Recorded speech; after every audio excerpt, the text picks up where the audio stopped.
peaksin vaid, kui palju tundeid leidab endas, kui tunneksid vaid, uurin su poole lenda, sa elad veel pool. Minu jaoks on edasi Janek ehk selle peatoimetaja. See tegelikult näitab, kuidas ühe inimese unistusest saab reaalselt midagi käegakatsutavat välja kasvada.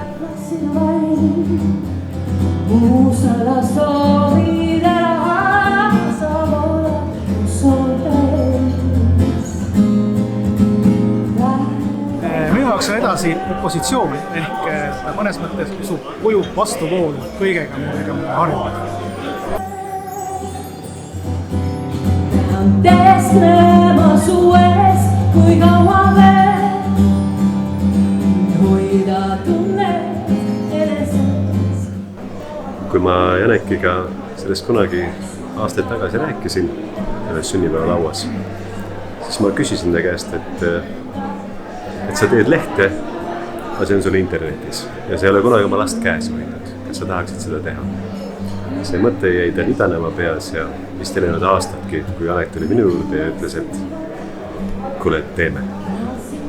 Ja see on see edasi ja see on see õnnestamine. Uuvin su hinge vaja, lootuses veel, koos käime päeva. Edasi on minu jaoks intelligentne lugemine, võrratud autorid. Mu jaoks päris isiklikult on ta selline pidev proovikivi oma sõnumi vormimiseks, nõnda, et seda mõistetakse hästi. Suur töö, põnev töö, mis aitab mul endal kasvada.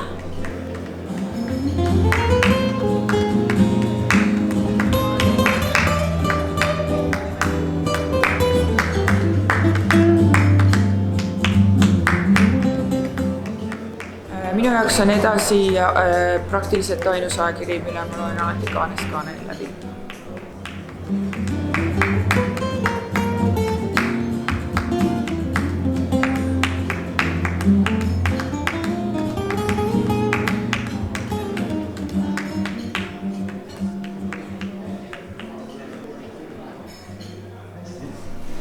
Mõni päev tagasi avaldasime usutluse Ekspress Grupi asutaja Hans Luigega, kes ütleb oma arvustuses, et edasit on raske kätte võtta, ent väga hea lugeda. Targad tekstid rahustavad. Ja eks ole ju tänapäeval ka inimestega järjest rohkem me kuuleme seda, et me mõtleme selle üle, et millele me anname oma ressurssid, aega, energiat, raha ja mõtleme järjest sagedamini, et millele ma oma panusega kaasa aitan. Edasi on meediaväljaanne, aga ta on ka omamoodi haridusprojekt.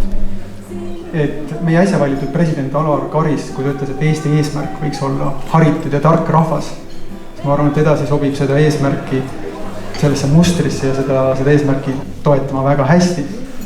Meie unistus on olnud teha ajakirja, mis oli Eestis puudu, Eesti parimat ajakirja. Kuidas meil on läinud? Meil on 5-aastased, peab ennast näpistama, et meil on endiselt elus.